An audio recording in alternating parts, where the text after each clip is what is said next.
stood up. He resisted. He risked his freedom. He went into exile. He fought for Moshood Abiola's mandate.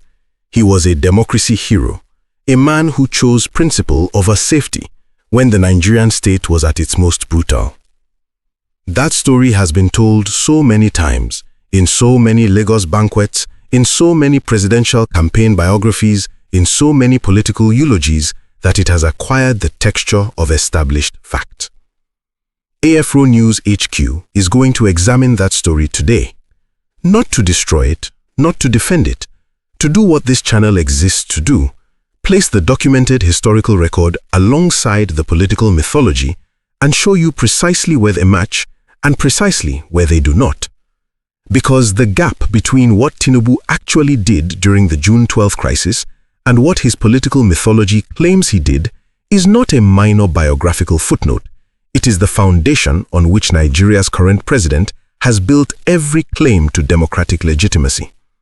And a foundation that has not been critically examined is not a foundation. It is a campaign poster. What did Tinubu actually do when Abiola's mandate was stolen? The answer is more complicated, more textured, and more politically revealing than either his defenders or his critics have been willing to say out loud. The June 12 crisis did not produce one kind of Nigerian. It produced at least three.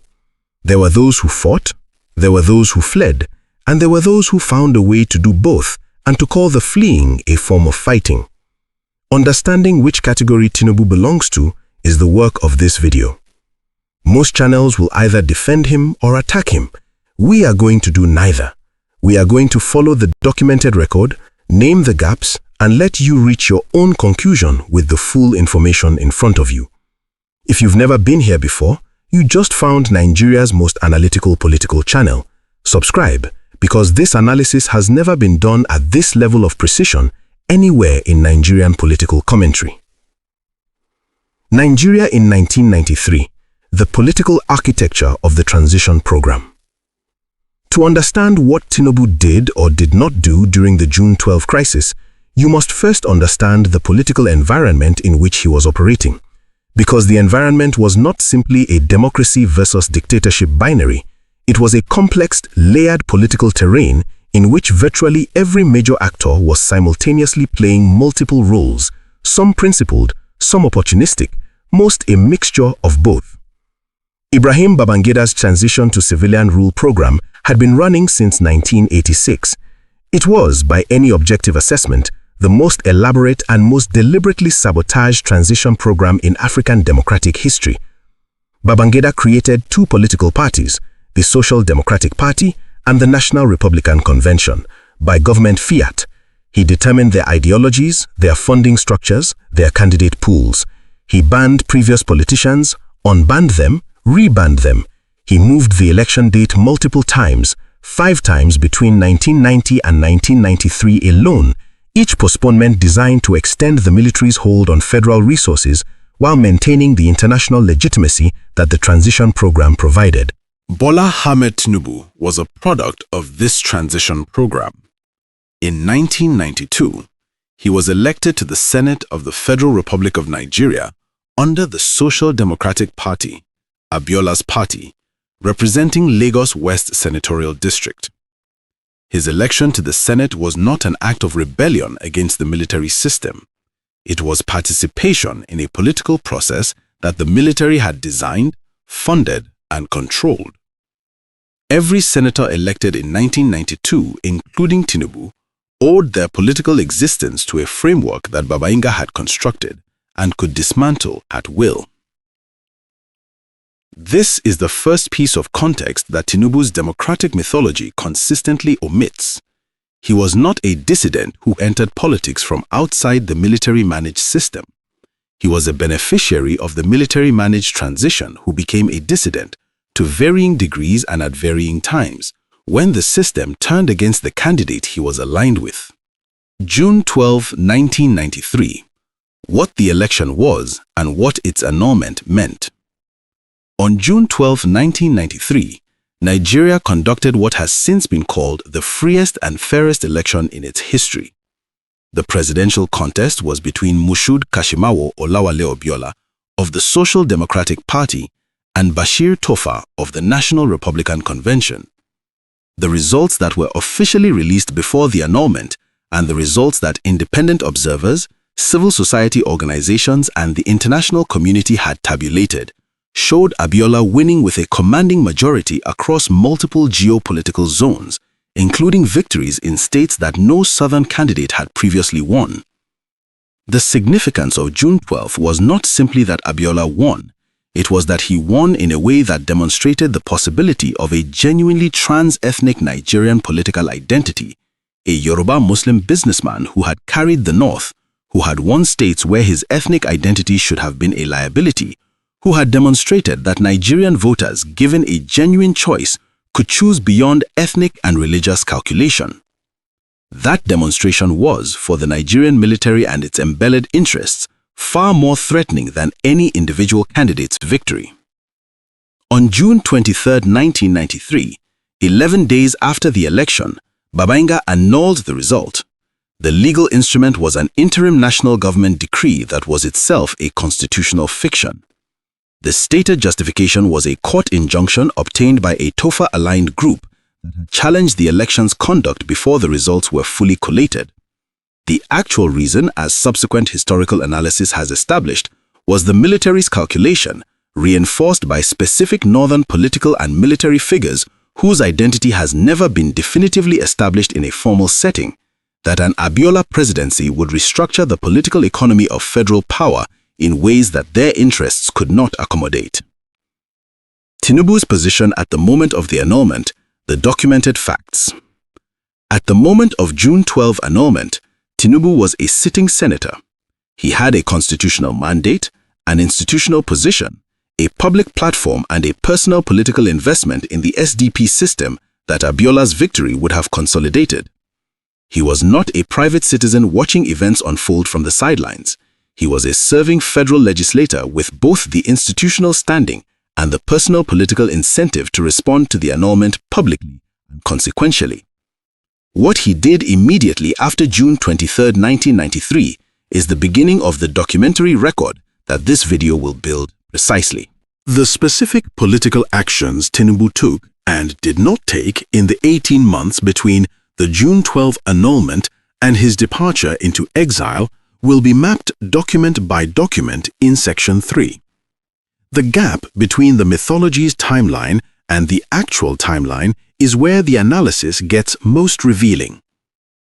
The most politically sensitive question about Tinubu's June 12 record is not whether he resisted, it is what his business and financial relationships with the Abacha government looked like while his political persona was in exile resisting that same government. That question will be addressed in Section 5 with the documented record. Phase 1. The Senate Walkout. July 19. The first documented act of resistance in Tinubu's June 12 record is the Senate walkout. In July 1993, in response to the annulment and the imposition of the Ernest Shonikan-led interim Nigerian government, a group of senators, including Tinubu, walked out of the Senate chamber in protest. The walkout was a visible, public, institutional act of defiance. It was covered by the Nigerian press.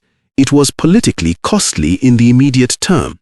It meant forfeiting the institutional privileges and protections of a Senate seat at a moment when the military government was demonstrating its willingness to detain, harass, and suppress political opposition.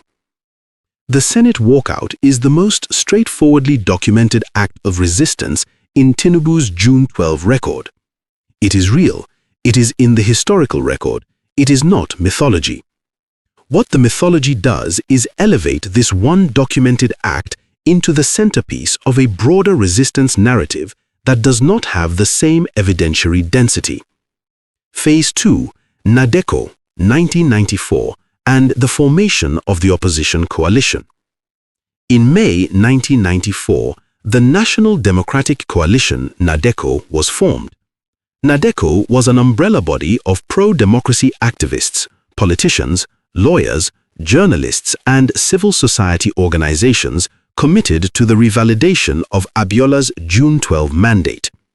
Its founding membership included some of the most consequential democratic activists in Nigerian history: Gani Fawehimi, Anthony Enahoro, Abraham Adesanya, Ayo Opadoku, and others whose commitment to the June 12 cause was documented, sustained, and in many cases personally costly to the point of imprisonment, torture, and in some cases death.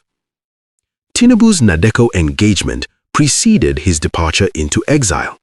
Once in exile, his resistance took the form of advocacy from outside Nigeria, a form of opposition that carries moral weight but carries different risk than the resistance of those who stayed inside the country and continued to agitate from within the Abacha government's direct reach. Phase 3. Exile, 1994 to 1998. By late 1994, Tinubu had left Nigeria. The security environment under Sani Abacha, who had seized power in November 1993, had become genuinely lethal for identifiable pro-democracy activists. Abacha's security apparatus arrested, detained, and in documented cases, tortured and killed political opponents. Journalists were imprisoned. NADECO activists were hunted. Abiola himself was arrested in June 1994 after declaring himself president and died in detention in July 1998, a death whose circumstances have never been fully resolved. Tinubu's exile was not unique among NADECO-aligned figures. Multiple significant democratic activists went into exile in this period. Wole Soyinka, who was perhaps the most internationally prominent, also left Nigeria and conducted his resistance from outside. Exile was a rational response to a genuinely dangerous environment, and it should not be characterized as cowardice without acknowledging that people who stayed and were imprisoned or killed were making a choice whose costs were among the highest available to a Nigerian citizen in that period. But the mythology around Tinubu's exile is where the documented record begins to require the most careful navigation. The mythology presents the exile as a period of uninterrupted, focused, politically committed resistance, a man in the wilderness fighting for democracy from a foreign base at great personal cost. The documented record of this period is more complex. What the exile period actually looked like. Tinubu spent portions of his exile years in the United Kingdom and the United States. During this period, he was involved in advocacy activities connected to the June 12 cause, meetings with international officials, connections with diaspora pro-democracy networks, engagements with international human rights organizations that were monitoring the Abacha government's human rights record. He was also, during this period, not a man without resources. Tinubu had been involved in business activities, including his connections to Mobil Oil Nigeria and financial interests in Lagos that had produced a level of personal wealth that made his exile significantly more comfortable than the exile of NADECO activists who left Nigeria without financial cushion. This is not a moral failing, but it is a material fact that is relevant to understanding the specific character of his resistance. A well-resourced exile engaging in advocacy from a position of relative safety is a different kind of political actor from a resistance fighter enduring hardship and physical danger. The most important distinction in the Tinubu June 12 narrative is between those who resisted Abacha while remaining in Nigeria and those who resisted from exile. Both forms of resistance were real, but they were not equivalent in risk or in sacrifice. Gani Fawehimi was arrested multiple times by the Abacha government, subjected to prolonged detention without trial, denied medical treatment while in custody, and continued to file legal challenges against the military government from within Nigerian soil until the moment of Abacha's death. He never left, he never stopped. His resistance was daily, physical, present, and personally costly in ways that no amount of exile advocacy replicates. When Tinubu's political mythology positions him in the same category of June 12 heroism as Fawehimi, Abraham Adesanya, or the journalists and activists who were imprisoned and tortured while Tinubu was abroad, it is performing a category collapse that the historical record does not support. Exile resistance and in-country resistance are both legitimate responses to state violence, but they are not the same thing, and calling them the same thing does a specific disservice to those whose sacrifices were categorically greater. Phase 3 Assessment. Tinubu's exile is documented. His NADECO association is documented. His Senate walkout is documented. The mythologies claim that he was a primary and central figure in the June 12 resistance rather than a significant but secondary participant who occupied a safer position than those who led the resistance from inside Nigeria is where the documented record most clearly diverges from the political narrative. The specific claims of the Tinubu democracy mythology examined one by one. Let us go through the specific claims of the Tinubu democratic mythology not as a character attack, but as a documentary accountability exercise, because a man who has governed Lagos for 8 years and now governs Nigeria cannot ask to be exempted from the same historical scrutiny that he would apply to his opponents. Claim 1. Tinubu was one of the primary leaders of the June 12 resistance. The historical record does not support the word primary. Primary leaders of the June 12 resistance are identifiable by specific criteria. They organized the resistance from within Nigeria, they bore the direct personal cost of imprisonment or physical threat while doing so, and their activities were the operational foundation on which the resistance coalition functioned. By those criteria, the primary leaders of the June 12 resistance were figures like Gani Fawehimi, Abraham Adesonya, Beko Ransom Kuti, Anthony Enahul, and Ayo Opadokun, people who were physically present, repeatedly arrested, and operationally central to NADECO's activities inside Nigeria. Tinubu was a significant associated figure, a senator who walked out, a NADECO member who went into exile, a person who maintained connections to the resistance network from abroad. Significant associated figure and primary leader are different historical categories. The mythology consistently promotes him from the second to the first without the documentary evidence to justify the promotion. Claim 2. Tinubu risked everything for the June 12 cause. This claim requires the most careful examination because it contains a genuine truth embedded in a significant exaggeration. The genuine truth: Tinubu was on the Abacha government's list of wanted NADECO activists. His assets in Nigeria, including properties, were reportedly under threat of seizure during his exile. He could not return to Nigeria without risking arrest. The political consequences of his June 12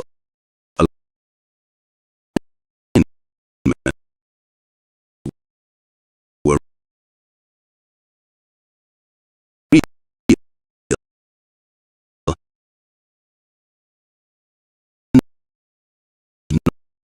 not trivial.